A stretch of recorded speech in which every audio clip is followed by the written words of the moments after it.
Hello and welcome to the Incursion Podcast, your weekly podcast all about indie games, the things you need to know, their creators, all that good stuff. I am the ghost formerly known as Von Hyde. I've messed up that so many times. I've been like, my name is... Who am I? And I'm like, just kidding. Yeah. And today, as is like every week, I'm joined by Josh. How you doing today, Josh? Doing well. We got the Not Trio back. Feels nice. Yeah, right? Errol's not on the podcast this week. It's going to be an easy edit. I'm not worried. The two of us is very easy to edit these. It's just like putting them together and then it's like, oh yeah, edit out all the long pauses between the terrible jokes I make or something like that. That sounds about right. My awkward transitions and shit. Yeah, it totally makes sense. What have you been playing this week? So I had a long plane ride because I was lucky enough to get to go to Vegas this weekend, which was amazing.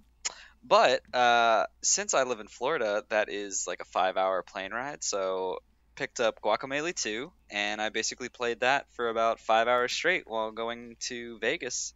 And I have to say, definitely a lot of fun. It's a really good game. It basically plays into, if you've played the first one, it's just like that, but a lot smoother. I haven't gotten, like I said, too far into it. I have played 5 hours, but I feel like there's still about a good couple of hours more before I really get into the end game of this. So I can't give a good opinion on whether or not it's better or worse than the first one. It seems to be very similar, only I don't remember if you had as much of playing as the chicken mode in the first one. I for some reason can't remember What that the at all. fuck? Like, so in the second one, I don't remember if the first one had this. You get this thing called Pollo Power, which is you get to become a chicken.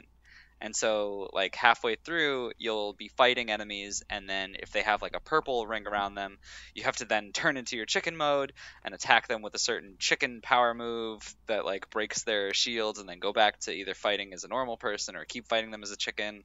It's very interesting, and it's, like, the game is very simple in the fact that you move to one area, it's a platformer, out of nowhere it'll stop and it'll say lucha, like, you gotta fight, and you go into the fight mode and it's like it spawns random enemies. But the way they do it, of constantly having you do this mode of going back to the world of the dead and like switching through those zones, and then having certain power moves that you have to use, and those enemies, they'll randomly have certain shields where you can only do a certain move towards them. It makes it very hectic and complicated as you get further along and further along. And it's a lot of fun. I definitely enjoy it. It probably could get repetitive. I mean, I played it for 5 hours straight, so after a while I was like, all right, I have to put this down. But if you're playing it in short bursts, which it can easily be done on the Switch, I think it's definitely good to just pick up and, go through another temple, or whatever they call it really, but it's basically temples, and going through and fighting as much as you can. I definitely recommend it. Yeah, the only thing I've heard about Guacamelee 2 that has like kind of rubbed me the wrong way, if I can even say that, because I'm really excited for Guacamelee 2, and I really want to pick it up, and I have Guacamelee 1, but the only thing I've heard about it that has made me like kind of wary is I've heard that it's like its narrative is heavily reliant on playing the first game, which makes sense for a sequel. Mm-hmm. But from what I understand, a lot of people are saying like, oh yeah, a lot of stuff doesn't necessarily make sense unless you played the first game like recently, Mm-hmm. because they reference a lot of stuff from the first game, and it's like, okay, it wouldn't be like playing like Fable 2 after playing Fable 1, because it's a completely like separate story, Right. kind of a thing. Like you could play that just on its own and it wouldn't matter. From what I understand, Guacamelee 2, it's like not only do you play as the same character, but it follows the story like very closely. I don't know how long after. Yeah, but... so the way it kind of works is it starts off where you literally fight the end boss from the first That's game cool. at the start of the second game. So it's a very dumbed down, like, easier version of it, but it's basically you playing from there, and then it kind of gives a gap of a few years, and then it all starts up again, basically with these multiverses of you being the only one who actually killed that person at the end of the first game. And I've heard that criticism on the game of it being a little bit too close to right after the first one in the storytelling, but I didn't feel like, and granted I played it a long time ago, the first one, I didn't feel like it was that big of a deal for me that I wasn't really remembering it. I thought it was clever, and I thought it was kind of interesting the way they did that and made it feel like it was right after, as well as breaking the fourth wall and just having it constantly talk to you about it being a game, is I think was the kind of the charm that the game had, and I think it was a good direction they took, even though I might not be 100% as up to date with all of the references that are coming through. I didn't feel like it negatively impacted my time with the game. That makes me feel a little bit better about it then. Yeah, I mean, I haven't played Guacamelee 1, so the possibility of me playing them back to back is pretty likely. Oh yeah, but it won't even matter for you. You'll just get the right? benefit of it. Yeah, I just felt like I'd say that for our listeners. Be like, hey, if you are listening, thanks. That's really nice of you. I'm so excited. Though we have one listener that doesn't actually write for Parallax. It's awesome. Yeah, if I just felt like I had to do my journalist duty, I guess. I don't know, podcast host duty, something like that, to talk about it. Hey, did you play as the shirtless arachnid person, or Porty the dog? No, I haven't, just because when I got it was right when it released, and so the DLC content for the Switch hadn't come out yet, but I might pick it up now. Yeah, it's pretty sweet. It's free DLC, I think, to get those two. I'll have to check it out. I'm not 100% sure. I just know that when I had gotten it, they didn't have anything. I went on the plane ride, and then afterwards I noticed there was like, hey, there's content, like DLC out now. I was like, oh, okay, cool. But I haven't picked it up since, so I'll have to check that out later. Oh, weird. Yeah, I've heard, I was listening to Kind of Funny Games Daily the other day, and Greg was talking about how he was playing Guacamelee 2, and how he was, like, briefly played as, like, or maybe it was a reader or, like, a write-in question. Somebody was talking about how they played as Porty, and it's just, like, a skin over the chicken, so, like, Porty still lays eggs and stuff like that. I thought that was super funny. That's how it is with a lot of the things in the game for, like, any skin, which I thought was a little upsetting, just because when I first got it, I was playing as Juan, the main character, and the big buff guy walking through, blah blah, and then I randomly, as you go through the game, there's like little challenge platform areas, and sometimes you'll get a new skin from completing that challenge. And so I completed one of the challenges, and I got this one skin for the luchador lady. I don't remember her name off the top of my head, but anyway, I liked the skin. And I was like, oh, I want to wear that one. So I changed into that skin. But then when you're playing, the game will still reference you as Juan, the main character. Like, they do nothing to change that. So it's like a little unsettling at first, because you're like, wait, what? You're like, that's not who I am. But otherwise, I mean, it's cool that you get to play the different characters, but the game doesn't address it at all. So I'm not surprised that they didn't change anything for those skins. Did you ever play Bulletstorm? Kind of a weird, like, off thing, but did you ever play Bulletstorm? I did, but I don't remember much about it. Yeah, I've never played it, but when they put out the remaster, like they put in a skin where you could play as Duke Nukem, and apparently it does the same thing where it's like it's a skin, but the like main story, the narrative, they still reference you as the main character of the game. But I guess they actually added in, like, lines of them being like, oh, you're this guy. And then Duke's like, who the fuck are you talking about?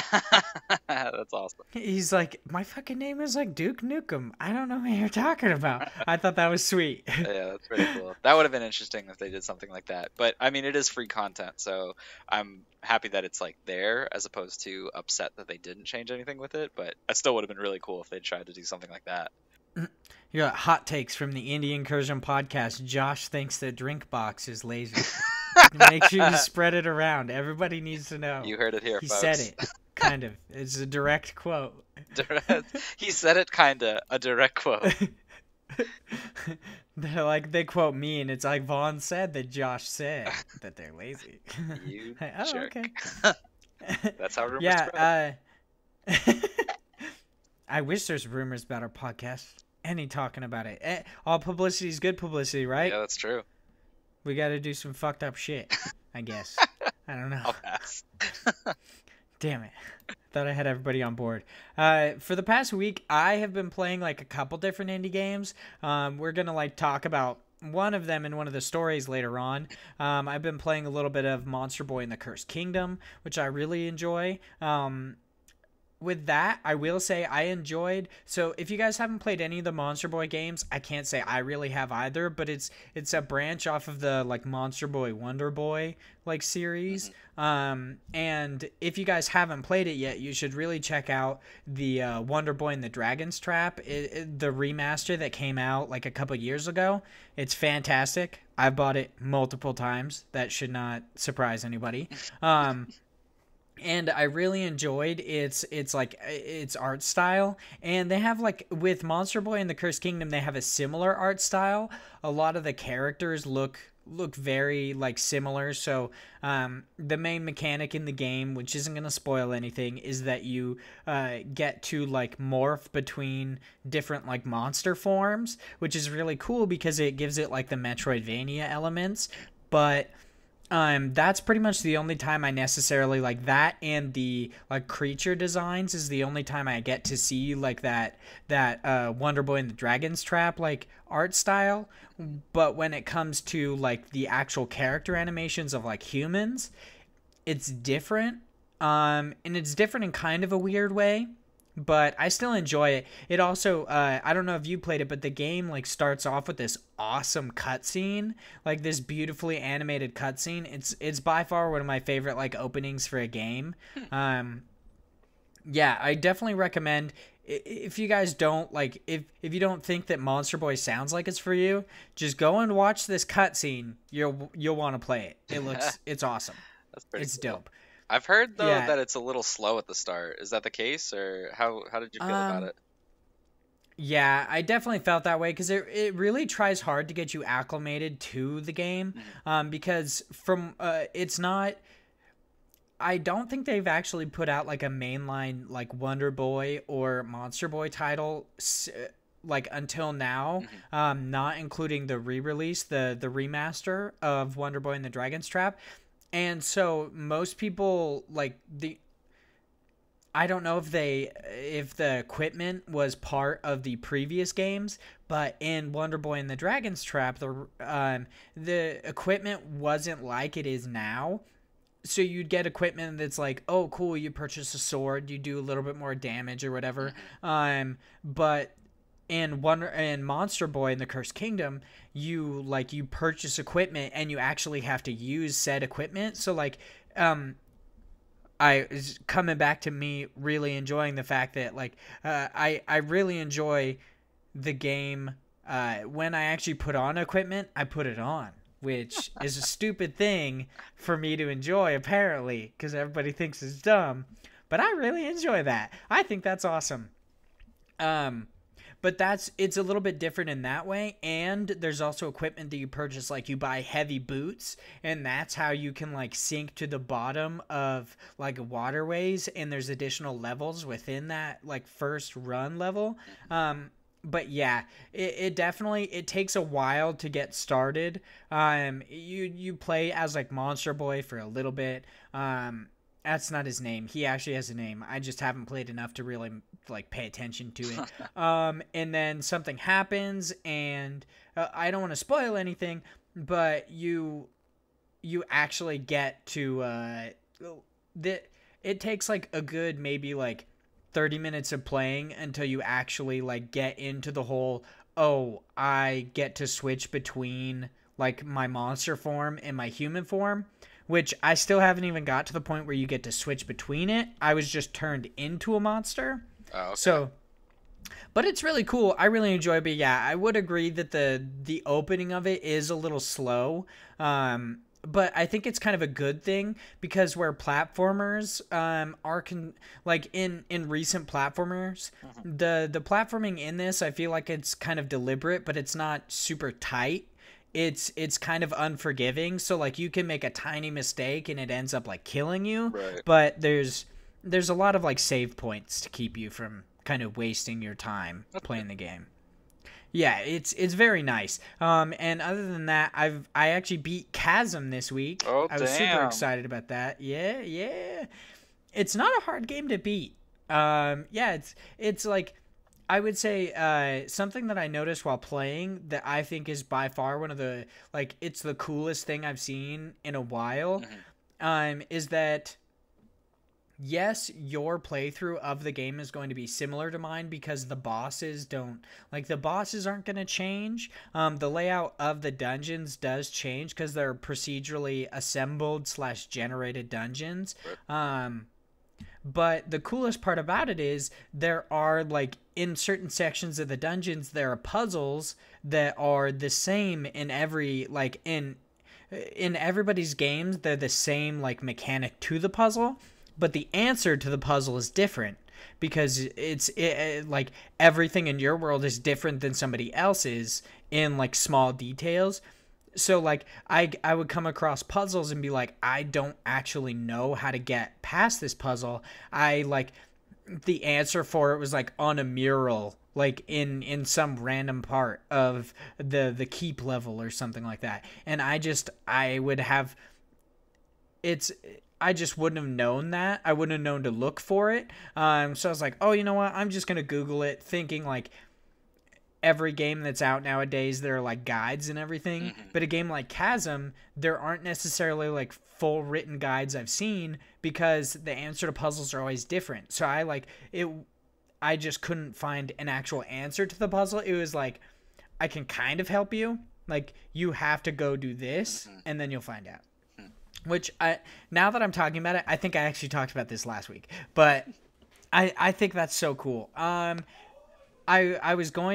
thought about platinuming it, but after I checked out some of the trophies, like, one of the trophies is to beat a boss without ever being hit, and I was like, yeah, I'm not good enough. I'm just not gonna be able to do it. It's not gonna happen. But yeah, I really enjoy it. I honestly think Chasm is super underrated. I would recommend people play it. It's, like, on sale right now. Just fucking play it. It's good. How long did it take you to beat the full game?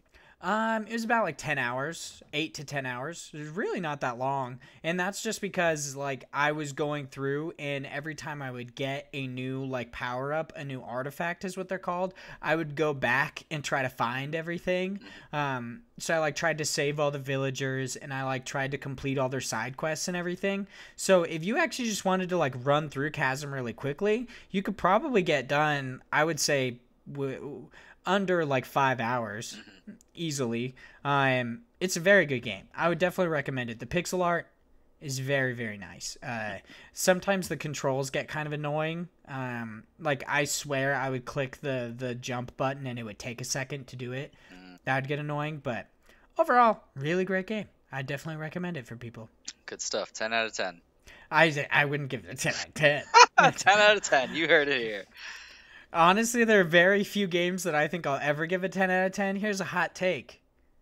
Red Dead Redemption 2, 9.5 at best. Yeah, I fucking said it. Ooh. People can eat my ass. Them's just fighting words. Dude, I told you we need some controversy to get the name of the Incursion Podcast out there. Boom. People are going to lose their shit. I mean, it's going to be intense. With a 9.5, probably not, but okay. I don't know. There's people losing their shit that it wasn't getting 10 out of 10s when it first came out. Yeah, and I feel like a lot of those people who got mad didn't even play it yet. So what? Yeah, they dumb.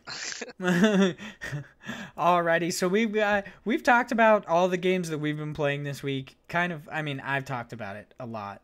I really like those games. But it's time to talk about some indie games news. I'm really excited about a lot of the stuff coming out this week. And so the way this podcast goes is we go through the news, then we hop into News Cram, which is the other news stories that we don't necessarily know if we can have a full conversation about, because I'm dumb and I don't do a lot of research. when it comes to our podcast, which is depressing. I probably should. And then we hop into a couple different segments. So I'm super excited about this podcast. But for the first of our news stories, we are actually over on Game Informer. This written by Imran Khan. It is a digital service Kartridge partners with indie Megabooth to spotlight games.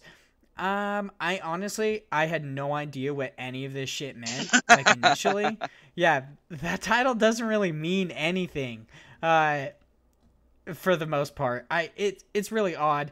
So getting into the nitty gritty of it, Kartridge, the digital service, led by publisher Kongregate, has entered into a deal with indie Megabooth to better surface and curate indie titles on the service.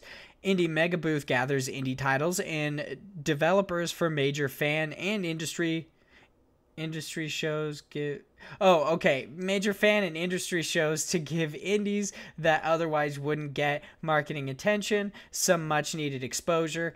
It appears they'll be doing roughly the same thing with Kartridge. The article is actually pretty good. It's a little odd. You wanted to talk about this. Do you have any, like, inside baseball tips on this?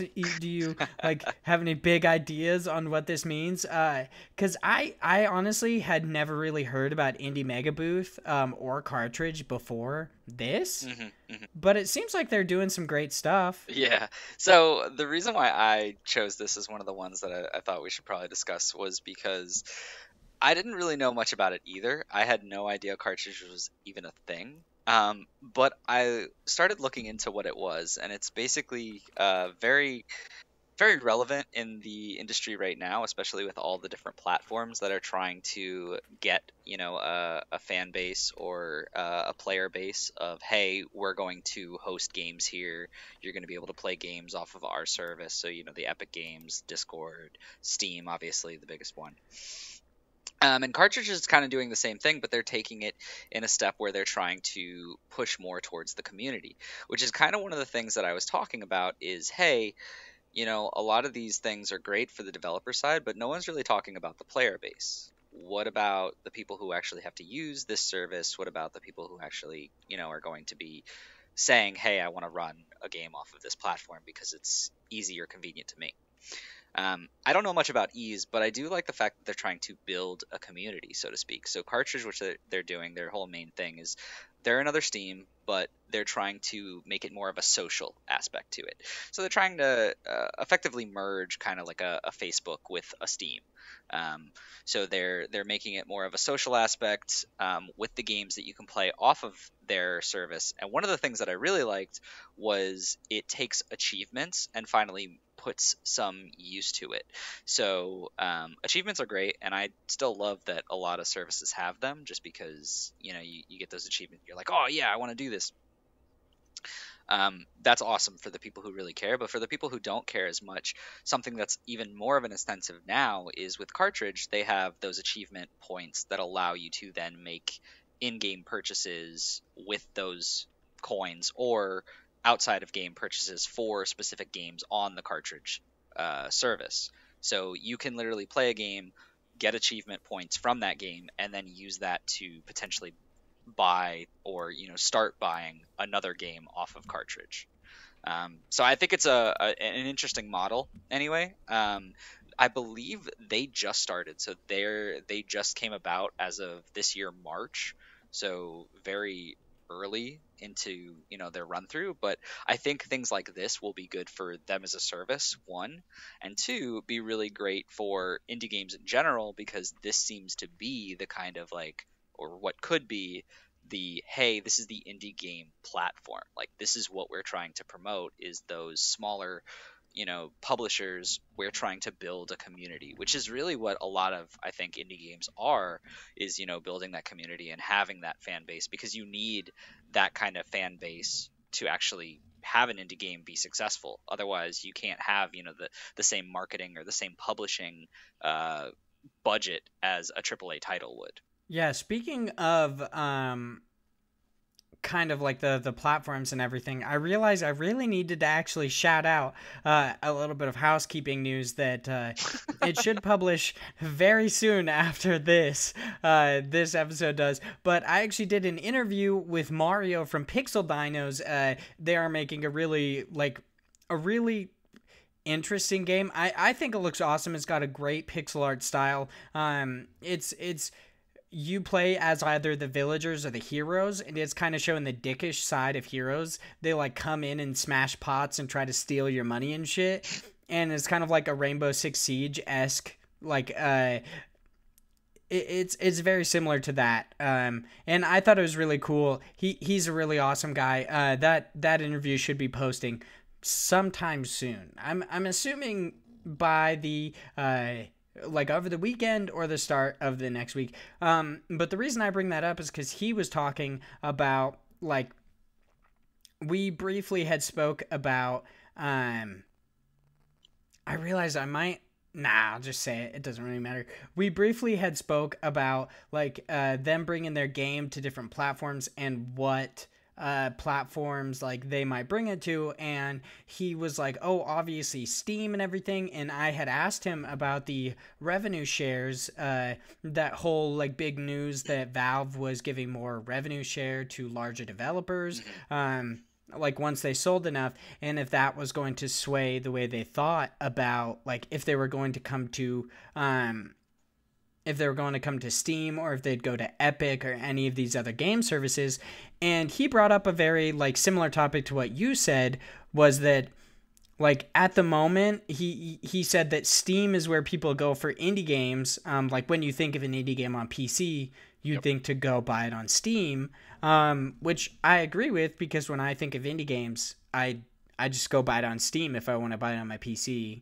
I don't really worry about it anywhere else. But yeah, it is really cool that Kartridge is kind of making its own just for indie games, where it's like, this is where you'll buy indie games. I think that's really awesome, because then it wouldn't be like, oh yeah, I have to worry about discoverability on Steam, or I have to worry about all this other stuff. If they have this platform that's meant to be like pretty much just for indies, I think that's really awesome.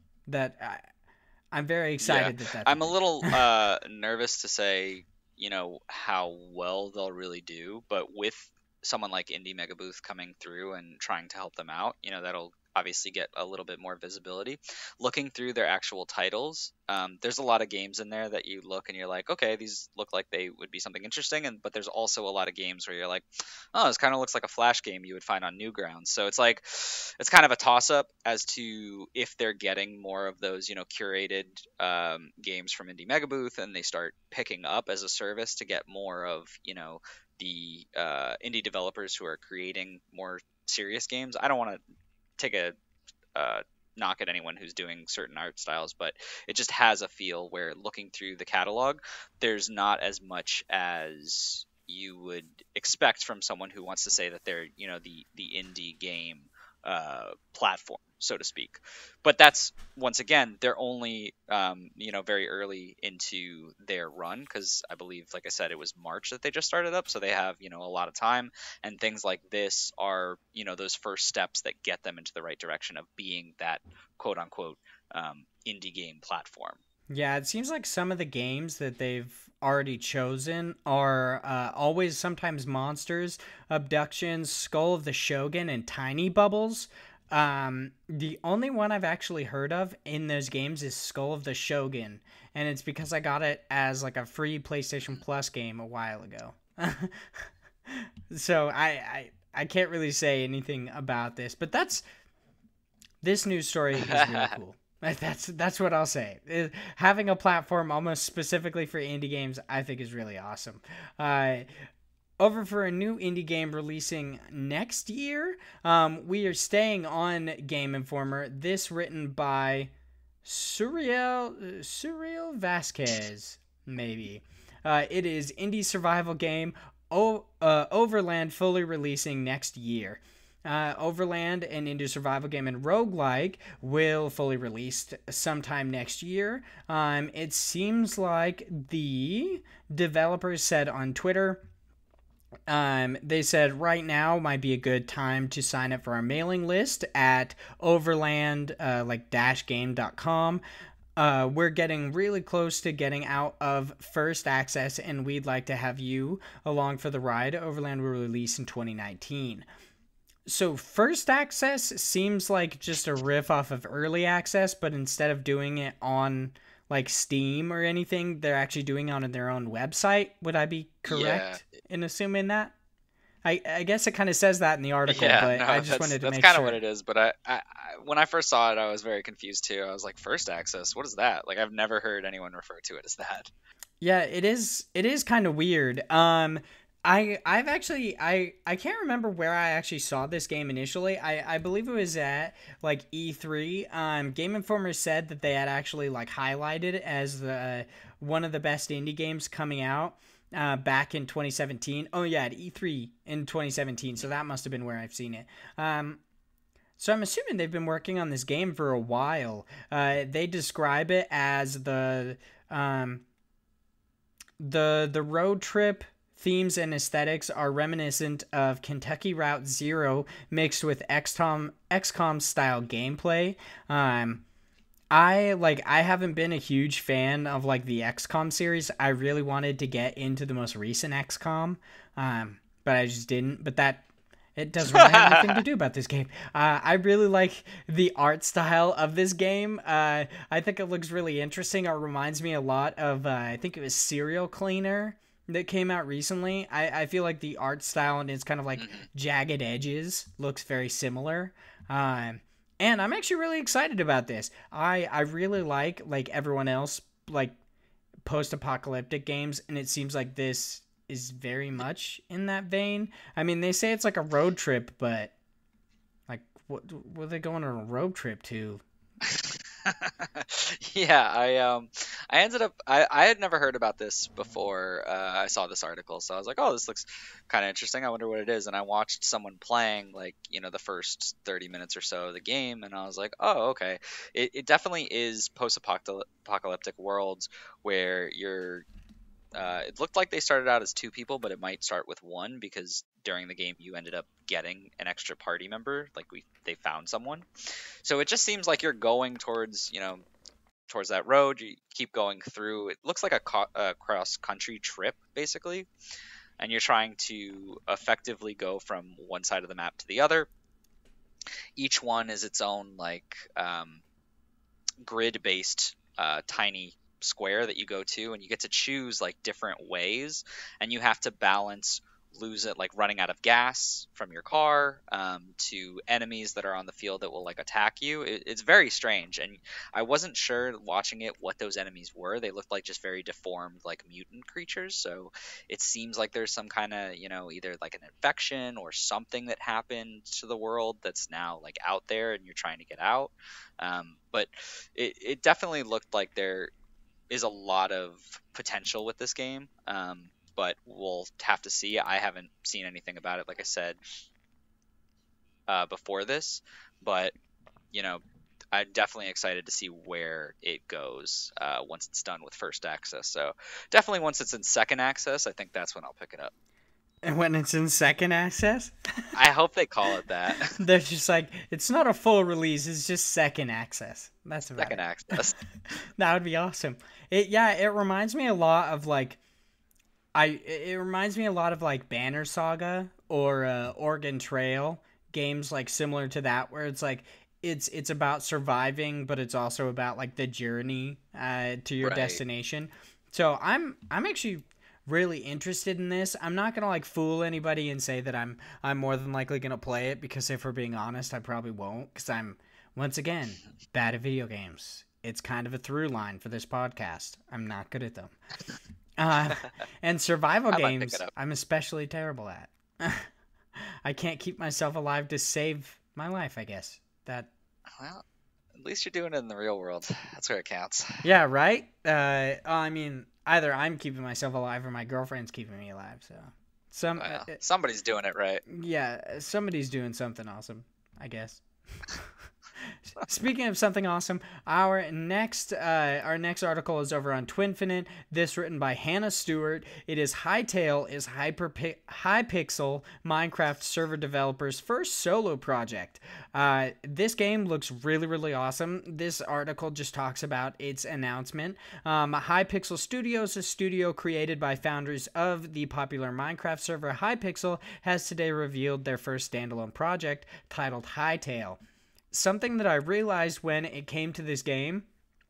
Do you listen to the H3 Productions podcast, the H3 podcast? No. Okay, so yeah, you wouldn't know this, and I don't think many people would have actually noticed this. They recently did like an 8-hour podcast to make money. They did it with like Justin Roiland, and his name is Alex something. He's the creator of Gravity Falls. It really pisses me off that I can't remember. Yeah, it's oh god, what is his name? But I love Gravity Falls. Yeah, me too. I can't. Gravity Falls is fantastic. Welcome to the Gravity Falls podcast, guys. It's a really good show. I bought it. Alex Hirsch. You like what? Alex Hurst? No, Alex Hirsch. Yeah. They were both on the H3 podcast live to like make money for the relief in California, and they had it to where like you could donate money and they would write something on Ethan or Joey Salads, and somebody actually, like, one of the most interesting marketing campaigns I've ever seen, somebody wrote in, paid $500 to get Hytale written on them, like written on like Joey Salad's neck. And I was listening to that podcast today and then realized when I was looking through the doc, I was like, oh shit, that was one of these guys. I was like, that's so fucking weird. Small world. Yeah, marketing, I've heard, is the hardest thing to do for an indie game. So it totally makes sense. But the game itself actually looks really cool. It says, as you'd expect, Hytale is a sandbox experience with a similar voxel aesthetic to Minecraft. The title aims to put its own spin on the formula with RPG mechanics and collaborative play options. There's also a big emphasis on an exploration through its procedurally generated adventure mode. That, I don't know why that sentence seems so weird to me. Developers have confirmed that all the tools utilized to make the game will be readily available for players to use how they see fit, such as the creation of new models and filmmaking. It seems like Hypixel is seeing a wave of initial support, scoring League of Legends developer Riot Games as an investor. In addition, an advising group consisting of several industry veterans has also been formed, including the former CCO, I don't know what that means, of Blizzard Entertainment, Rob Pardo, something like that. It doesn't seem like there's any release date, but they did confirm that it seems like the only platform it's actually coming to is PC at the moment, and supposedly they are trying to get a teen rating from the ESRB, and the author says that that's implying that the team has an older audience in mind than Minecraft does. I don't necessarily think that. I think that's it's an interesting assumption, but I don't think like a teen rating necessarily means that they're trying to like make something that's a little bit more like adult than Minecraft, I guess. I think that's kind of a weird leap. I think that's more them trying to cover their butts when it comes to community-based games, of it being a kids game. If you have people who are playing it that aren't kids, you run the risk of kids hearing things or seeing things that aren't kid appropriate.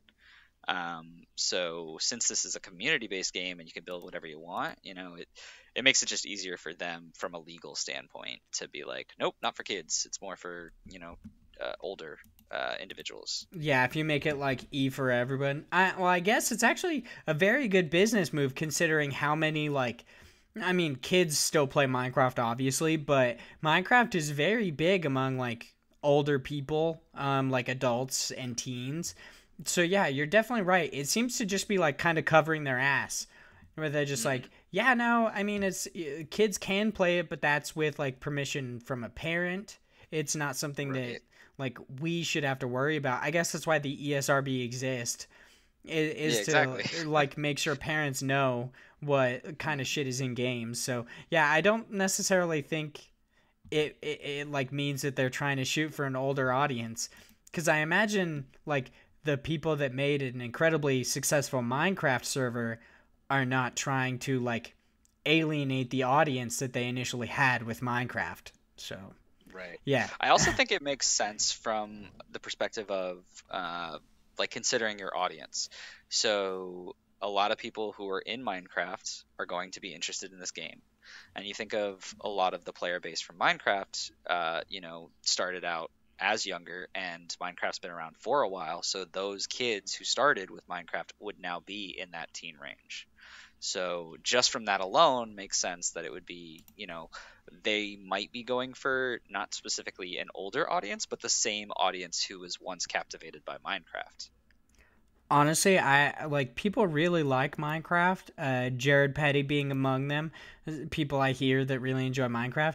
I've never been able to get into it. I really hate its art style, and I feel bad saying that. Yeah.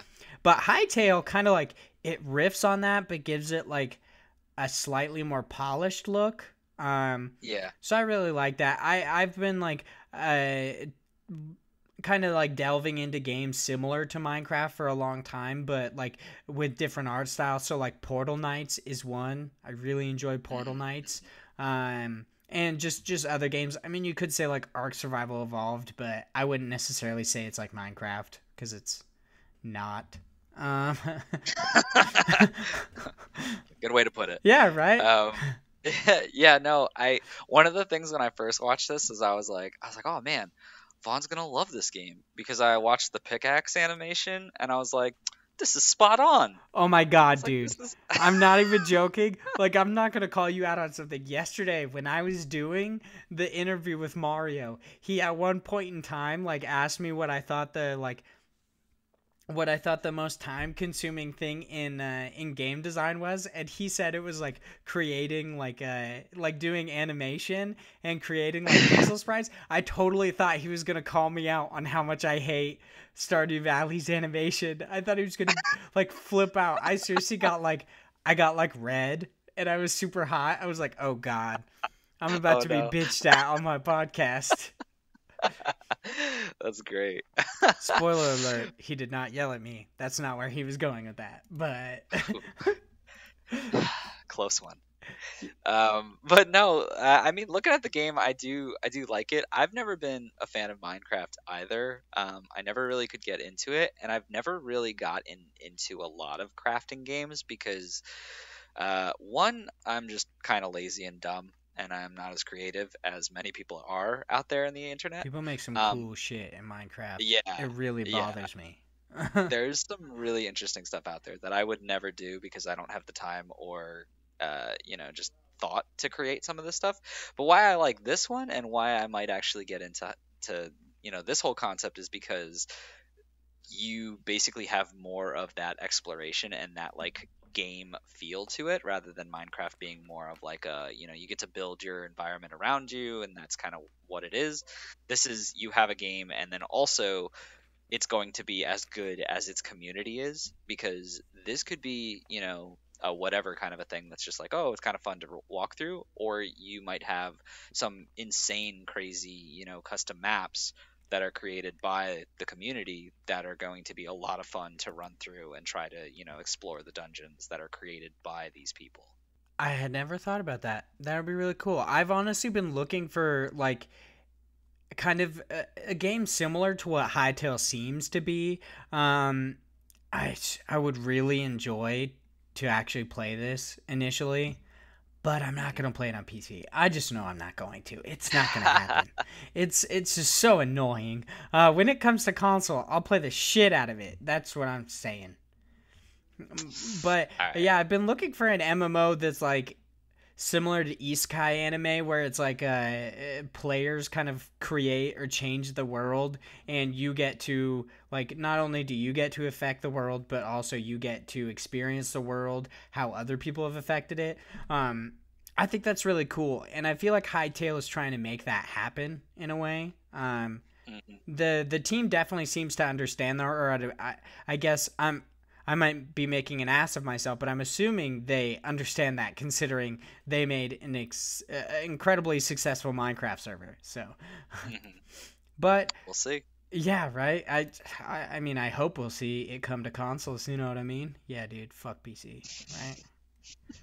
You don't like PC anymore, Uh, do you? Yeah, I I swayed you. nope. Yeah, you you persuaded me. Boom, I'm dude. gonna throw my PC right in the dumpster right now, right after we're done with this. Knew it. I knew I got you. If you guys would like to experience Hytale, you might not actually have to wait long. It seems like they're trying to get into beta as soon as possible. So I would recommend, just like Hannah Stewart, the author of this article, would recommend going to their website to register for the beta. Probably be a good idea. Yeah, I would definitely recommend that. But speaking of just childlike games, or just kind of children in general, because I wanted to sound really creepy, it's time to move on to our next story. This on Twinfinite, written by Bogdan Robert Mates. Maybe. It is story-driven roguelike Children of Morta launches next year on all major platforms. So the one thing I do find a little bit off-putting by this title is that it doesn't actually say that Children of Morta was delayed to 2019, which, I mean, I do enjoy, because it's kind of like immediately negative if you think it's delayed. But from what I understand, it was originally announced and supposed to be coming out in 2018, but they pushed it to 2019. But that's because they're doing all sorts of awesome stuff. Initially, it was actually only announced for PC, I believe, but now it's actually being developed and supposedly is going to launch simultaneously on PC, Xbox One, Nintendo Switch, and PS4, which I think is super awesome. And the developers of the game are also taking this time. The developer Dead Mage is taking this time to kind of work on the story and how that the story of this family interacts with the gameplay. Because most roguelikes, you just kind of like you run through, you die. It's kind of like about getting, for lack of a better term, getting good at the game. And Yeah. it seems like they're trying to not only have a game that's like, oh yeah, it has good gameplay, but they're not just trying to make a roguelike, they're trying to make like a narrative driven roguelike. And I think that's awesome. I've honestly found that kind of lacking from most roguelikes, being a mostly like narrative driven gamer. And I think it's awesome that they're trying to do that. I'm really excited to see how this like whole family dynamic goes into that. I'm wondering if it's going to be something like Rogue Legacy, where you die and like you might have like your family will come after you, kind of a thing. Apparently you can play as all sorts of different characters from the family, which each have different gameplay styles. I think that's awesome. I've been waiting for this game for a while. The only bad side about this is that they did announce that the PS Vita version will no longer be they will no longer be doing that. Supposedly they said it's due to the fact that the game is getting bigger and better. And it seems like I'm assuming this is just kind of the author reading between the lines. He says, which brings up the console's technical limitations. I think that I haven't seen this game, but at first blush, it seems like it could run on PS Vita. They've had like pretty big games run on PS Vita. I think it's because the Vita is like dying. Like Yeah. Sony's no longer producing cartridges for it. Next year we're no longer going to have like PlayStation Plus games for Vita. I mean Sony has all but abandoned the Vita, and I think it makes sense for developers to kind of pull out and be like, no, we're not doing the Vita stuff because it's just not lucrative. It doesn't really make sense to do it. So I don't. I'm pretty What were you gonna say? I'm pretty sure by bigger and better, they're more referring to like it's getting more hype, and they're thinking about like the actual monetary value of what it would cost to put it on Vita versus what they would get in returns. But I mean, maybe not. I don't know. obviously anything about the development of the PS Vita or what it can do as far as running things, but I have the same, idea as you. Looking at this game, it seems like it would be able to run just fine. Right? I think the author is just kind of like taking a leap, being like, "Oh yeah, it's the console's technical limitations." I'm like, "Nah, dude. They Yeah. they have much bigger games like Freedom Wars. I'm pretty sure is much bigger, and it's much more detailed, and it runs perfectly on the Vita. Like Persona 4 Golden, it's a big game, perfectly on the Vita, kind of a thing. So, yeah, I definitely believe it's kind of like they announced that they're simultaneously launching for all of these different consoles, and it just makes more like fiscal sense, let alone the amount of like man hours that would have to go into making the PS Vita version. It just makes sense for them to not want to worry about doing that. Also, as a quick comment, why did you choose the transition of children rather than it being on all platforms when we were See, discussing how you hated the fact that it was only on PC? I didn't think about that. I had come up with the child transition a while ago. I just didn't. I didn't know that we were gonna get to a platform thing. That's fine. Not a creepy thing. But back to the story at hand. Thanks for putting me on the spot. That's what I do. It does seem like if you were Kickstarter that backed the Vita version of the game, you can actually contact them, and supposedly you could sort things out. I want to know what that means. Yeah, I was like, that's a very, very like vague. cryptic message. Yeah, are they gonna like give you your money back, or are they just gonna be like, I mean, you got the other tiers, so do you need your money back? Kind of a thing. I don't know. Apparently, you can go to tech support at 11bit.com, and they'll in quotes sort things out. It's okay. Sounds very aggressive. Right? It sounds like they're gonna murder you. If we're being real, they're just like, oh, you want the PS Vita version? How about I just kill you instead? It sounds better. I'd rather do that. Yeah, this goes more into that us starting terrible stuff again to get hype around our podcast. Right? They're called dead mage guys. They're trying to kill you. Just spreading bad rumors once again. You heard it here first. Dead Mage trying to kill you. That's why they're making this game. It's gonna brainwash you. You're gonna like dive into a mountain or something. Watch out. Fake news, you know? Fake news. Well, you gotta watch out. Yeah. I mean, I'll still play it though. Yeah, me too. I've been waiting a long time for Children of Morta. Initially, once I started writing for Parallax and was able to get on Terminals, which is a PR site for those who don't know, I immediately signed up to get notifications for Children of Morta, because I've been looking forward to this since they announced it a while ago. So I'm very excited, and it's coming to PS4. So suck it, PC. Bam. There's the transition, Josh. Jeez. Oh yeah, how you gonna get us to the next one? Oh, trust me, dude. It's gonna be children again. I'm not even joking. Let's go, baby. So, were you following Children of Morta, or it's just like, oh yeah, it's a story-driven roguelike. That's cool. No, actually, I hadn't really heard much of it, other than I think you tweeted about it a week ago or so, and I started looking into it. I like the concept of it. I'm a big fan of roguelites in general. I like the concept of the get good, especially when playing these type of games, just because there's so many variables in it. Obviously, it can get very frustrating at times, but it's definitely one of the genres that I constantly go back to all the time, and just because it's the best bang for your buck type of game, because you can have so many hours of playing the same thing, but it's just because it's either procedurally generated or because drops are different and there's so much RNG in it.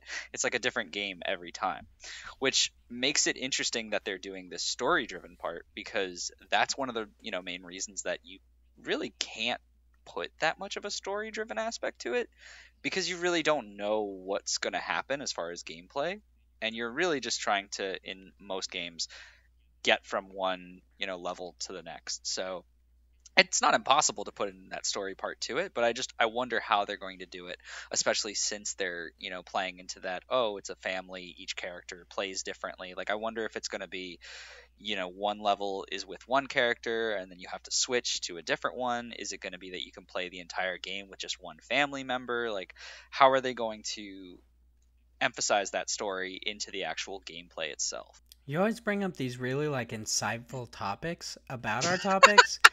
And I just sit here thinking about how my mouth is really dry and my Powerade is not helping me. So yeah. No, I'm actually I'm very excited to see how gameplay is going to interact with the story when it comes to this. They did say in the article that there are like a few things that we know for certain that are going to happen. They said that they're not only making the biomes larger, but they are also making mini bosses that wait at the end of each level, which I find that kind of odd that may not have existed before, because that's kind of a thing in roguelikes, if I'm not wrong. It's a thing. Yeah, no, you're right. That's very, very common that you would get something like that. So I wish I knew more about this game before that change to see, like, to have a good understanding of what it looked like before those. But it does seem different just because, I mean, it sounds like it might get, repetitive without that kind of like challenge at the end, or that, that easy way to understand that, okay, this is the end of the level. That's usually why you have those in roguelikes. It's just because it gives that, that, oh, I worked my way up to this part, now I'm going to fight the boss, and generally you usually lose, that first couple of times, and you have to find out, okay, what build is good with them, or, what style do I have to play to beat this boss to get to the next area. So I think it'll make a lot of sense, especially with those different family members and them all having different styles of gameplay. Yeah, let alone the fact that, I mean, what I feel is really interesting about like boss battles in general in roguelikes is that generally once you beat a boss, it's like, oh, okay, now you go on to a new area, but the boss gives you some sort of like item, like a new weapon or something that would actually help you in that next area. So yeah, I definitely am on the same plane as you, where I would like to know what like Children of Morta was going to be like before it had these mini bosses, because it's kind of weird. But we briefly spoke about children in this. Would you say you think any of them are boys? I could think of one. Yeah. Which one were you thinking? For certain, you think there's a boy in this game. Well, there's also a boy in another game. Yeah, right? Fucking great segue. Suck it, Josh. Now for our next article, we are saying on Twinfinite, this written by Aaron Greenbaum, and it is Monster Boy in the Cursed Kingdom has sold 50,000 copies. I was one of them. Yeah. Boom. Ooh, I'm going to brag about that, right? This was definitely all me, guys. I was the 50,000th copy, kind of.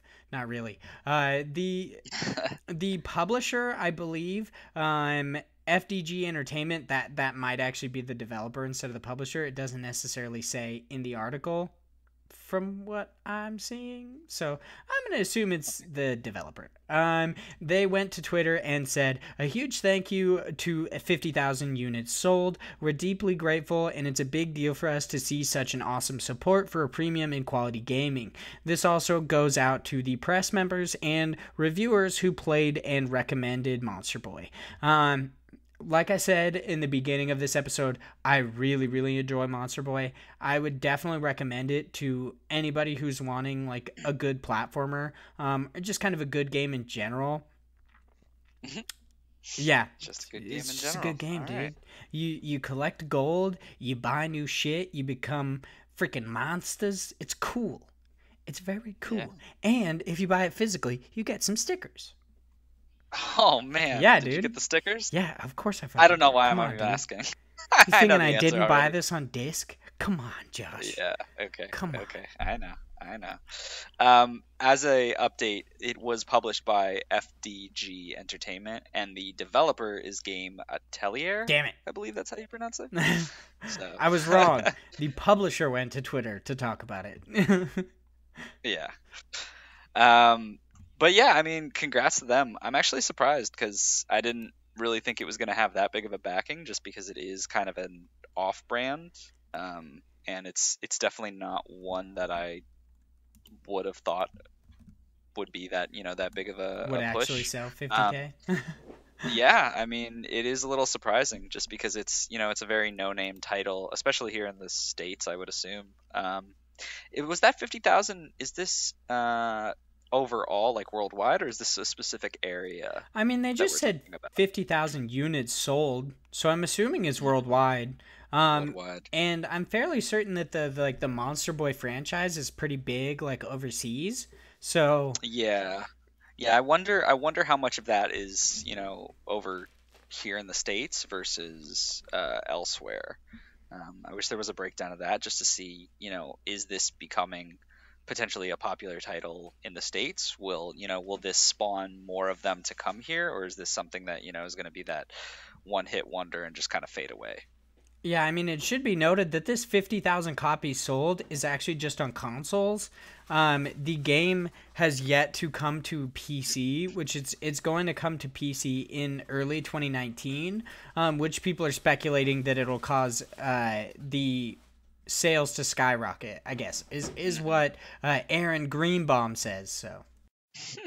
I wouldn't be surprised. I mean, if it's doing that well on consoles and if there's already some hype from it, it makes sense that people on PCs would pick it up. It's actually really surprising. I didn't realize that it hadn't come to PC yet. That's very opposite of the way this usually works. So it's interesting how their marketing of this went console first, but maybe they felt it made more sense, or maybe there was something that was holding it back to get to PC. I don't know anything about the actual development of it though, so Neither do I. Yeah. No well, insight just in an the development interesting of Monster Boy in this yeah, podcast. just an interesting tidbit, I suppose. I do think it's kind of sad. It says like it came like it was released to little fanfare, and despite the small release, it's gotten like rave reviews. People are really loving it and talking about it and everything, which is kind of sad because yeah, it is a great game, and like I honestly think it deserves to sell more than 50K copies. So I definitely hope that the its launch on PC really just blows it out of the water. hmm Well, I'm sure it will if it's done this well so far. But you know what I think it's time for, Josh? Can you guess what I think Mm, it's time for? I think it's time for my stuff. Yes, I think it is time for your stuff. I think it's time to cram some news. That's not necessarily your stuff. I see where you're going with that transition. It's actually time to cram some news down your guys' throats because we don't know what to say about them. Almost forgot news, Cram. How could I forget? I know, right? It was your stuff. You created it, Josh. I know. Cram, cram, cram. There you go. I hate that. I'm gonna keep doing it. That's good. I'm Just glad. just like banger. You know what? I'm really glad about the news cram segment. The best part about it is we don't have to have in-depth conversations about Stardew Valley every week. It's I really know, exciting. but they'll be there every week though. Oh, I hope there's for the rest of this podcast's existence. There is an article every week in that news cram section about Stardew Valley. it I'm fucking sure they'll seems they'll so. figure a way. It's They'll so figure a annoying. way. Yeah, I don't know why it bothers me so much, but I'm like, dude, just fucking stop talking about your game.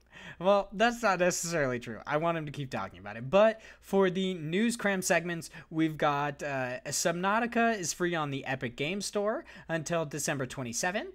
Stardew Valley developer puts new project on hold to double down on farming game, which is Stardew Valley, if you guys didn't know. The next game from Runbow developers Double Cross is launching in January.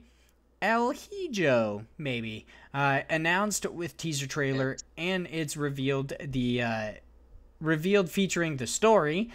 That's over on Twinfinite if you guys would really like to check that out. And Definitely. Sorry to interrupt you. no, It's you're good. definitely El Hijo. It's Spanish. I'm not. Yeah, that I never would have guessed that. Yeah, it's pretty confusing. The H is pretty much silent in Spanish, and the J sounds like an H. So That's annoying. I don't like that. And we've got an apology and update roadmap outlined for, I would like to say Maligned, but I'm pretty sure it's mangled. Maligned. What is that word, Josh? Pretty sure it's maligned. What does that even mean? What does maligned mean? like misaligned, but without the miss and mostly the aligned. Let's go with that. Yeah, maybe they just invented a word, I guess. Apology and update roadmap outlined for Maligned RPG Underworld Ascendant. Apparently, that game is kind of a shit show right now. And, yeah, the developers came out to apologize for it and say that they're going to fix it, which is nice.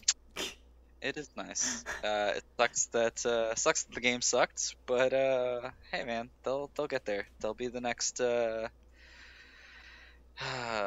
why is the name escaping me? They'll be the next No Man's Sky. You're like that was weird. I was like, oh, that was quite a brain fart. Yeah, you're tired, dude. You're doing things. It's cool. It's cool. I know. I'm trying to move my whole life to a different place. It's exhausting. I definitely understand. But now it is actually time for your stuff. This is God Bless the Crowd. This is our segment where Josh goes into the different crowdfunding sites. He picks out some indie games and we talk about them. Today we've got 2 on here. It's Malcrease? Malcures? Yeah, I think Malcures is right. And Miscreation. Oh, it's crazy how easy that one was to say. Thank you. Fucking Malcures, whatever that is. These games look really interesting, and I've got salty things to say about them. So I'm sure you do. Like normal. Malcures, the interactive card game. It apparently was funded within 3 hours. They're really boasting about that. Or in less than 3 hours. That's awesome. Cool. They were asking for $56K. It made $97K, and it's still got 20 fucking days. Oh my god. Yeah. This game is massive. It's gonna go far. Honestly, the only thing I have to say about this game that made me like at all salty was in the trailer. They're like, this is a new kind of gaming. This basically the way this game is going to be is a mix between like physical card based gameplay and a like card games like on your system. And they said it was a new kind of gaming, and I was like, dude, I'm 100% certain that like Sega released an X-Men game in like fucking 1990 something that used this same thing where you used cards and you like swiped them and you could play as Wolverine and shit. Like it's very similar. I was like, this is not a fucking new idea. You didn't reinvent the wheel on this one. But I think that's really awesome. It seems really cool. The cards and the art style look awesome. I will actually more than likely play this game. But can everybody fuck off with their $1 tier? Just stop doing it. It's so annoying. It's for moral support. I hate that so much. Some moral support. They're like, oh, thank you for moral support. We really appreciate it. And then they like, on occasion, like with Miscreation, they have a $2 tier, which in some way is worse. But at least your name appears in the credits. But it seems like in the majority of these, they're just like, thanks. You gave me a fucking $1. And in this, they give you'd give them $1.14 if you live in the U.S. So there's 24 people who did that. Also, fuck those people. Don't just give them $1. Well, I guess the next one is $30. I mean, so yeah, not everyone has $34 to just give away. Okay, in that situation, it makes sense that you'd only give $1, but make like a $5 tier, dude. Like, do something else. I mean, it's $1.14 or more. You could do $5 if you wanted. That's true. I could do $5. I could also stab myself. So there's really just two different sides of that coin right there. That's a very different side. But yeah, let's go with that. I mean, specifically about the game, though, I thought it was super interesting because It's basically taking real cards, like in the real world, and then you having to use either your Android phone, or I assume they're also going to allow this for iPhone, or they have a specific adapter that you can actually scan the cards with. And then I believe one of the goals is to have it to Switch, which would use The their Amiibo scanning reader. system. Yeah, exactly. Yeah, it's really cool. Which I thought was actually pretty cool. My only concern with it though is like you basically get the card and you're like, yes, I have the card. You scan it, and then it's like, okay, now the card is totally useless because you really don't do anything with it since it's technically an interactive game. And it's like that's cool from like a collection standpoint, but like once you do that, it's pretty much done. You just play the game inside the game. Like I don't know. I don't know what I should really expect, but it's like you get those cards and it's awesome, but then they literally just collect dust. Yeah, I'm not 100% certain about this, but they briefly spoke about, so when you play with these cards and everything, they level up and they become like your cards essentially, and you can change them based on the way that you play. And they said that you can actually trade them, and they retain that information. So I was wondering if, like, to trade them, it's not something you do in game. Like, you actually trade them your card. So I don't really know. Do you think the card retains that scan basically? Like you can scan the card again and it will I don't know. I mean, it might. I don't know. I feel like that would be really cool. That sounds way too advanced though for it to be just a card. I mean, they did just get 97K, so. I mean, maybe, but no. I think that would be super cool, but I do not think so at all with what's there.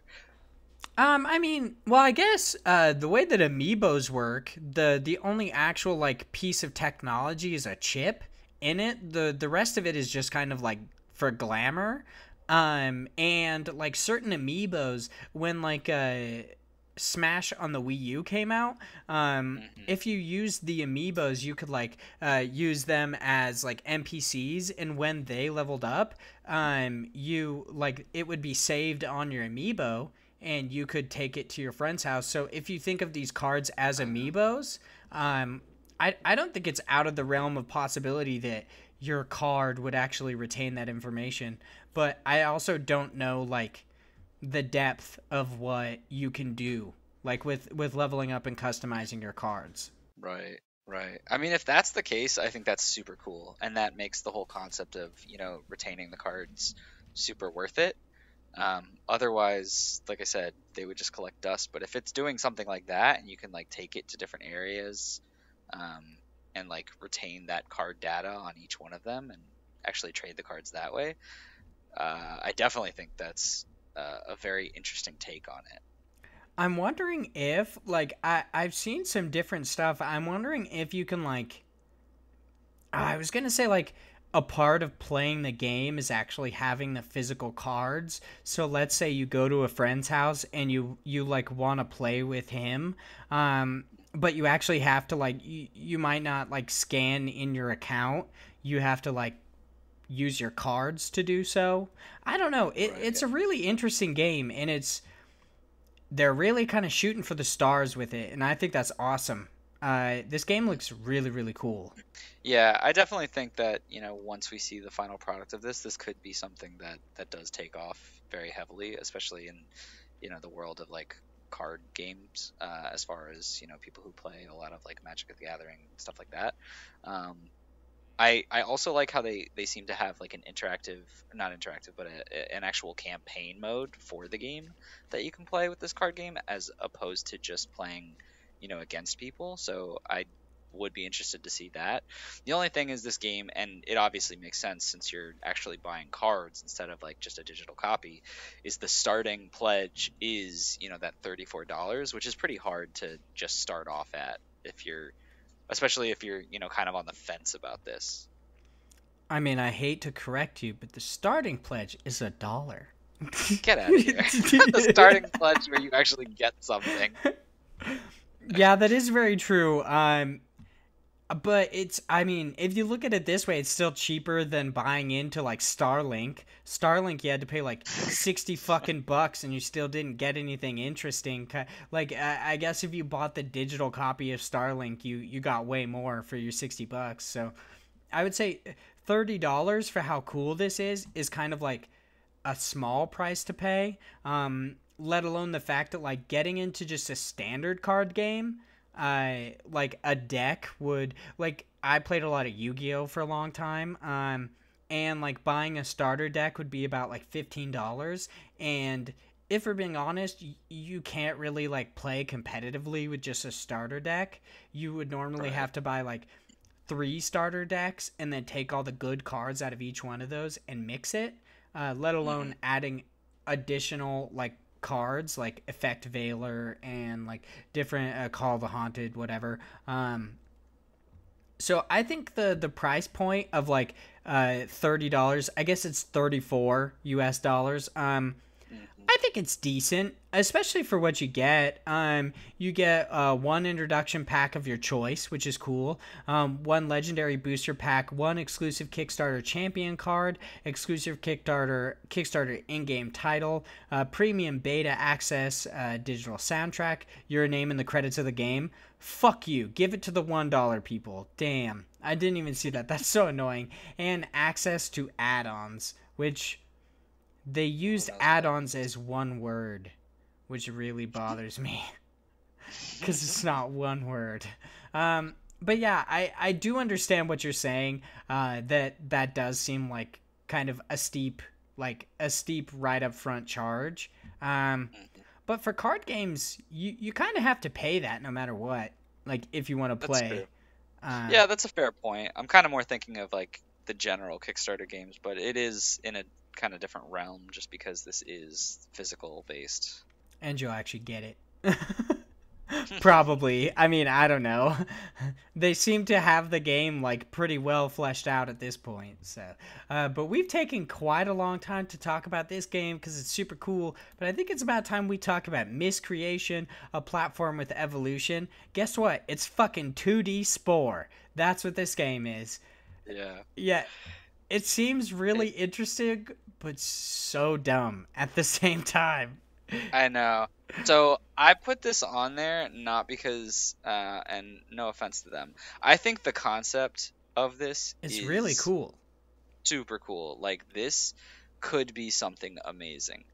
Watching it, though, it definitely looks like it's not going to make it very far.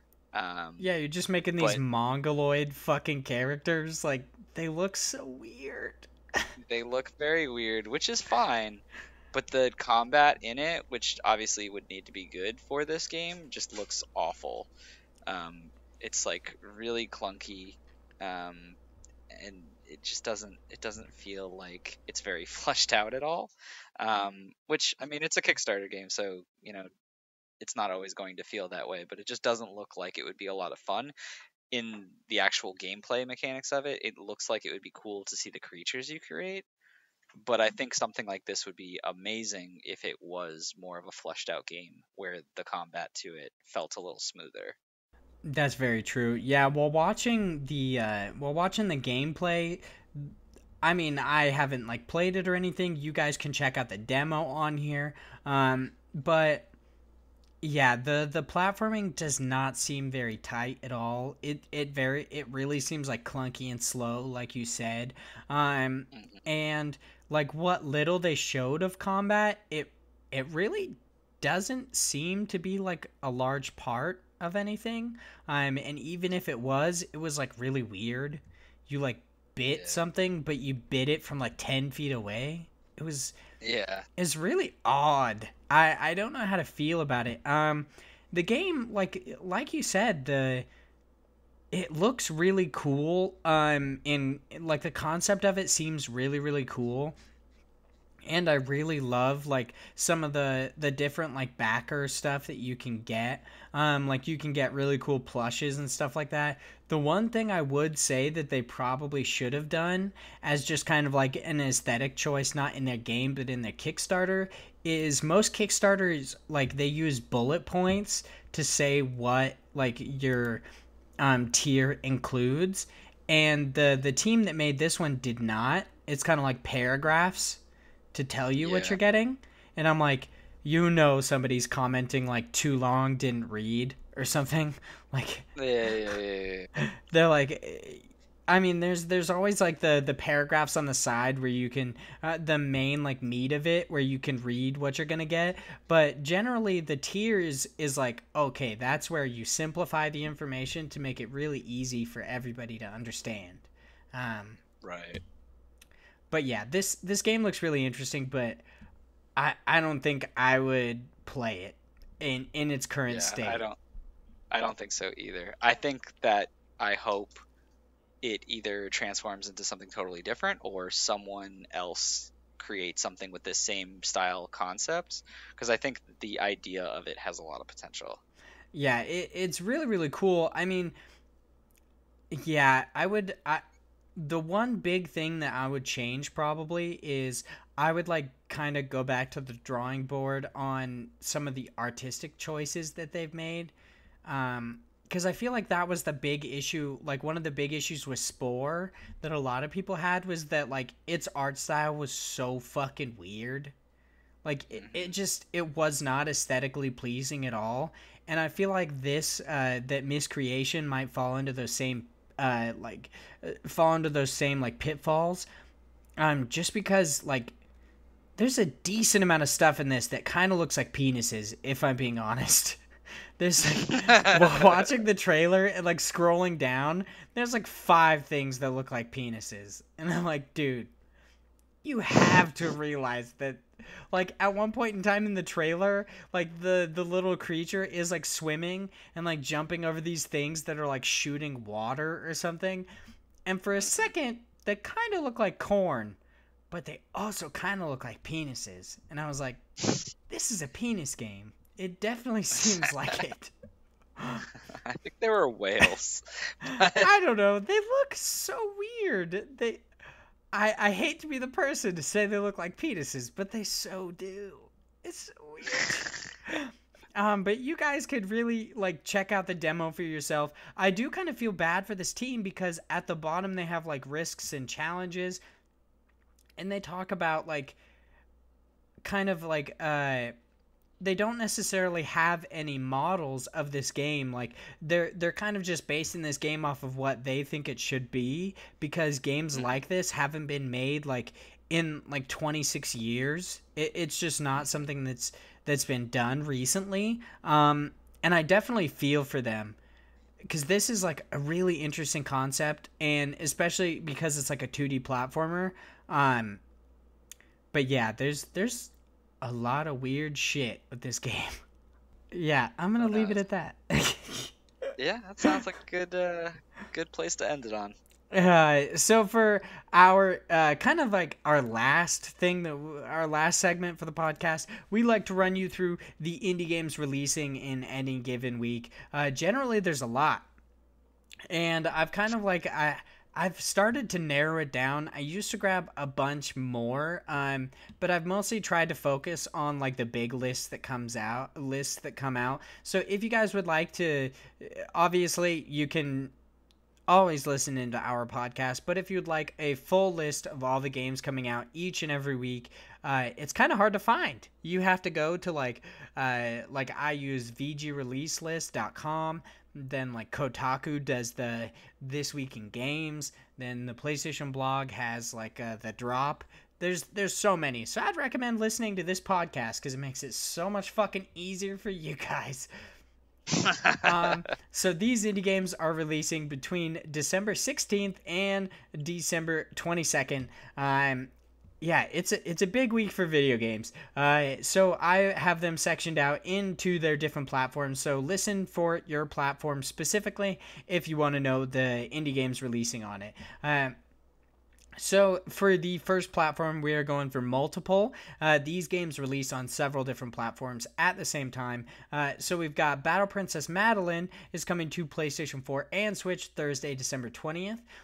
We did an episode near like the 7th of December, and I had spoken about Battle Princess Madeleine it seems like its PlayStation 4 and Switch launch was delayed until the 20th, which is when it was initially supposed to release, and the Xbox One and PC versions of the game released back like in the 6th and the 7th.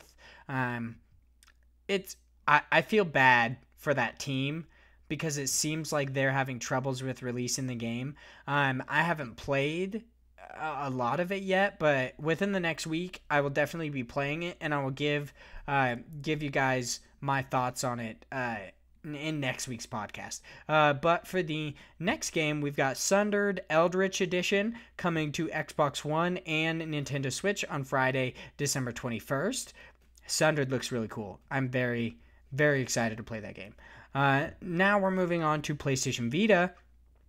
We've only got one game releasing on it this week, and that is Dreamwalker on PS Vita. Comes out Tuesday, December 18th. Now for PS4, we've got Nippon Marathon coming to PlayStation 4 Monday, December 17th. Beats Fever comes to PlayStation 4 Tuesday, December 18th. Cook Serve Delicious 2 is coming to PlayStation 4 Tuesday, December 18th. Gun Club VR comes to PlayStation VR Tuesday, December 18th. Raised comes to PlayStation 4 Wednesday, December 19th. And VR Apocalypse comes to PlayStation VR Wednesday, December 19th. Now for the Xbox One releases, we've got Donut County comes to Xbox One Tuesday, December 18th. Nippon Marathon comes to Xbox One Tuesday, December 18th. So that's one day after PS4. Suck it, Microsoft. Road Redemption comes to Xbox One Wednesday, December 19th. And As Divine Hearts 2, maybe? As Divine? Whatever. As Divine Hearts 2 comes to Xbox One Friday, December 21st. Now for the Nintendo Switch releases, the first one I'm very excited about because I really like Campo Santo. Firewatch is coming to Nintendo Switch Monday, December 17th, which by the time this posts, it's already out. Go pick it up. It's awesome. Hyper Ride Vector Raid is coming to Switch Monday, December 17th. Donut County is coming to Switch Tuesday, December 18th. Sheltered is coming to Switch Tuesday, December 18th. Awe is coming to Switch Thursday, December 20th. Cronus Arc is coming to Switch Thursday, December 20th.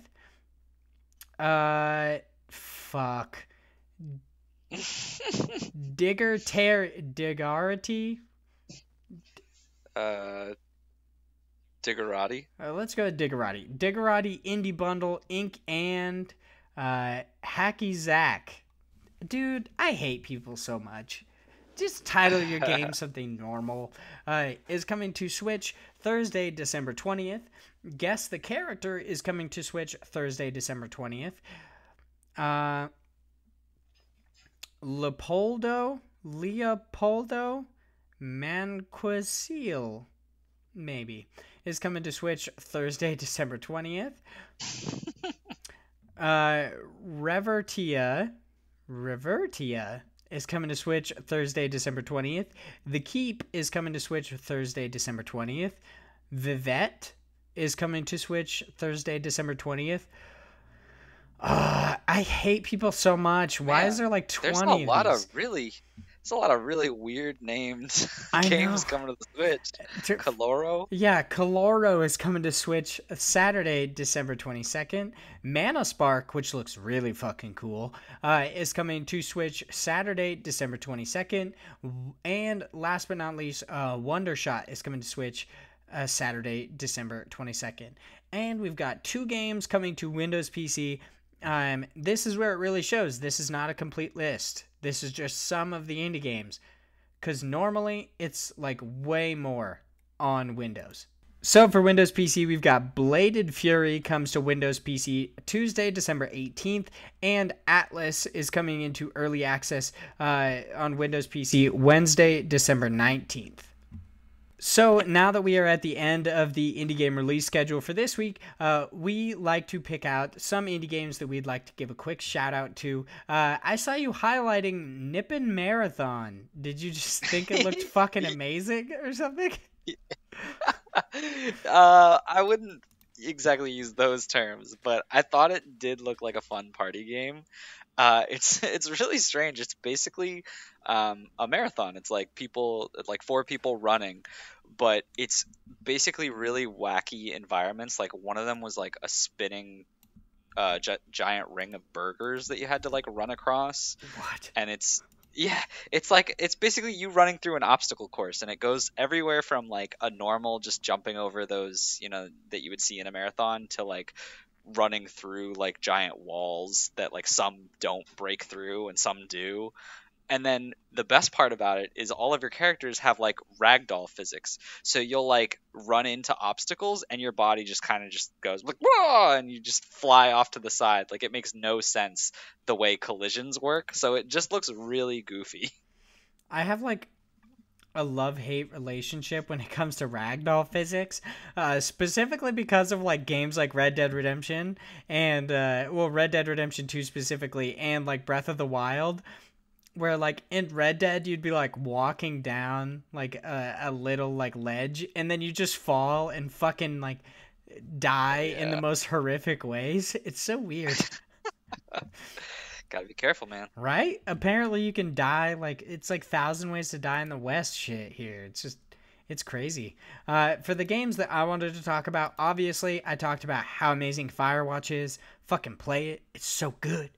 It's on the Nintendo Switch. You can get it on PS4. I'm pretty sure you can get it on Xbox One and PC. It's good. But for the other game I wanted to talk about, I want to talk about Mana Spark. Mana Spark looks really, really cool. Their Steam page has its description as a challenging action RPG with deep Souls-like combat and roguelike elements. Explore a dreadful dungeon and fight smart enemies that will plan on and collaborate between themselves to defeat you. I think that's so cool if that's actually what happens. If like they learn from you, similar to like how Hello Neighbor, your neighbor actually learns like every time you end up doing something, so the next time you can't actually do it the exact same way. Right. I hope that Mana Spark has something similar to that. It seems very cheap. If it's launching at the same price on the Switch that it did on Steam, I might actually buy it. It's like $9.99 on Steam. This game looks awesome. And that's a very low price to pay for a pretty sweet game. But of course, I would always advise reading or watching some reviews on games. 'Cause yeah, there are a lot of bad games out there. It reminds me a little of Enter the Gungeon. Yeah, it looks a lot like Enter the Gungeon. I'm not going to be good at this game by any means, but I think it looks really cool. It's a heavily skill-based action RPG, which is probably one of the coolest things I've ever heard. I don't know why. I don't know. I really just like skill-based stuff, even though I'm so bad at it. I really just like that. I like that base kind of a thing. Like if you're good at it, you could be really good at it, and I think that's awesome. That's why I like certain MMOs where it's like if you're good at combat, you can just like destroy. It's not about like leveling; it's about being good at it. I think that's really awesome. Well, maybe something to pick up. Yeah, for $10. Hell yeah. Also, pick up Firewatch, guys. It's really good. Pick it up. I really like it. There's maybe a Sasquatch in it. I don't know. Probably not. So now I would like to ask Josh a random question. I started this a little while ago, and I wanted it to be a way for us to get to know each other. And it's gotten weird. Yeah. In my interview with Mario, I asked him what his weirdest fear was, and it definitely threw him off. He was not expecting it. I thought it was hilarious. It went to some interesting places. I definitely recommend listening to that interview.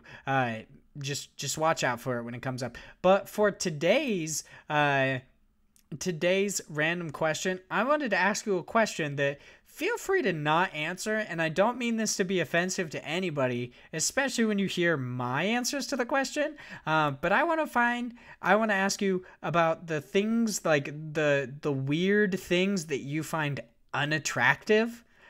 And I'm not asking like, oh, you find like people's cleanliness unattractive or whatever. I'm asking the weird shit. So it's something that would just like, it would be normal to other people. Like, oh, that's just something that people do, kind of a thing. But it's weird to you. Like, you find it odd. So to give you a little context, it's been very well known in my group of friends that I don't like big shoes. I think big shoes are fucking dumb. And I find them really unattractive. So, like, let's say you see a really pretty person. I would be like, oh yeah, they're like super pretty. But for some reason, my brain immediately vetoes them if they're wearing some fat DC shoes. They're just so ugly. I hate them so much. Or like dumb hats. I hate hats, just kind of in general. Other than just like the normal like baseball cap, I think hats are pretty fucking dumb, and I really hate hats. So yeah, that's my weird things that I find unattractive. What would be yours, Josh? Please feel free to offend people, I guess. Big shoes. You must hate Kingdom Hearts then. I fucking do. What is up with their stupid ass big shoes, dude? Why? Why do they all have gigantic feet? I understand it's like an artistic choice, but no. Stop. Big feet. You know what they say about big feet? Big shoes, yeah. I've heard about that. Vaughn hates them. Yeah, dude, I fucking hate him. Or like, just a random tangent. Have you ever played Destiny or Destiny 2? No, I haven't actually. Okay, well, yeah, you might not need to. So, okay. to understand this, you won't need to. Destiny has the exact opposite issue, where instead of having really big stuff, like the Titan model has really small hands, but their whole body is massive. But they have these tiny baby hands, kind of like Donald Trump. Like, they have really small hands. Got big hands, all right? Some of the biggest hands you've ever seen. I don't have big hands. I have like average size hands for my body, but my head is really big, so I really shouldn't be talking about like big shit. Maybe that's why I hate hats so much, is because I can't wear hats. Maybe that's why. So what are your weird things, Josh? Feel free to enlighten me.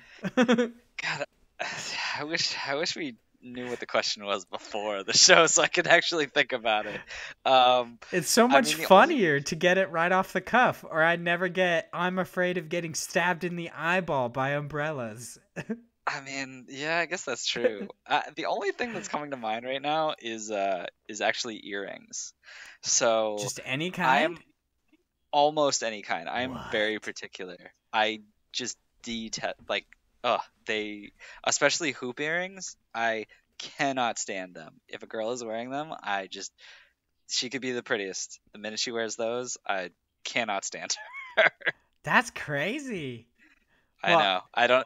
I'm very particular. Like, my wife, she has like some of the same earrings she wears all the time, and I'm very okay with those. And then every once in a while, she's going to a fancy thing, she'll put on earrings, and I'll like look at her and I'll be like, and she'll be like, "You don't like the earrings?" And I was like, "No." And she's like, "Well, too bad." You just look at her, you're like, I'll be like, "Stop that! What's wrong with your face?" I like how I'm not judging you for your thing, but I love how I'm like, that's weird. And now I'm fucking talking about big shoes and stupid hats. Wow. Well, what are you gonna do? Yeah, right. Well, what are you gonna do? Not wear big shoes. That's what you're gonna do. Fucking stop, people. Fucking let Echo Unlimited and DC go out of business. Those shoes are stupid. Like, what are you wearing? Fucking Heelys? That's the only acceptable option. If you're hiding a wheel in your shoe. I still don't think that's acceptable, but okay. Well, I hope our listeners learned a little odd thing about us this week, or just kind of a bunch of odd things. Yeah, I don't know. Maybe you never know. That's it for this episode of the Indie Incursion Podcast. Thank you guys so much for listening. If you have, you can chat with me outside of the show at Hyde Legion, and you can hit Josh up at _Jorsh90. Did I get that correct? You did. Boom, Good dude. job. Suck it. We still. I don't think we'll ever find out what Alex's Twitter handle is. I honestly don't know it. If he ever comes back to us. Yeah, dude, I'm gonna like Come extort back. him. You could blame it all on me. Yeah. Yeah, it is probably. Yeah, it is. I made fun of him for his like licorice, his hatred of licorice. He's like, fuck you You guys. scared him off. You see what you did? At least he doesn't have to deal with my random questions. I guess that's true. That's good for him. He got out while the getting was good. You know what I mean? Smart boy. Well, thank you guys so much for listening. Listen to my fucking interview, guys. It's really good. I like it. And play Firewatch. It's a good game. Bye, guys.